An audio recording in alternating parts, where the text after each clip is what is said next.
Ja sam Jelena Živković, supruga danas imenovanog Miroslava Živkovića, koga je gospodin Petar Petković pomenuo u svojoj izjavi koju je dao u 10 časova. Želim da izjavim da ne znam odakle gospodinu Petkoviću informacija da je mog supruga neko jurio. Moj suprug je sinoć bio sa svojom porodicom u kući, niko nas nije ni dolazio na vrata, niti kucao, niti ga je iko jurio.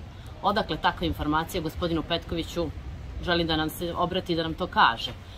Takođe za momke Vučetić Gorana i Vladana, koga je imenovao, danas sam razgovarala sa njima, momci su bili po gradu, šetali, niko ih nije jurio, gospodine Petkoviću. Molim vas, nemojte etiketirati naše momke.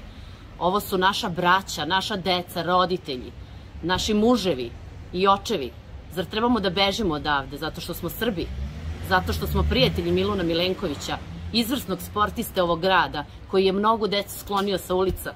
Mnoga deca nam danas nisu ni narkomani, ni ništa, nego vrhunski sportisti. Taj momak je izveo svetske šampione. Molim vas, prestanite da nam ovo radite, jer mi želimo ovde da živimo. Moj suprug vam se danas ne obraća zato što zbog ove vaše rečenice koju ste danas rekli u 10 časova prosto nije bezbedno da bude u gradu.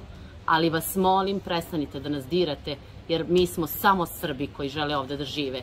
Moj se suprug bavi ugostiteljstvom, nikakve veze ni sa kakvim kriminalnim grupama nema. Niti je u ikakvoj kriminalnoj grupi, niti ima potrebe išta za iko da ga juri.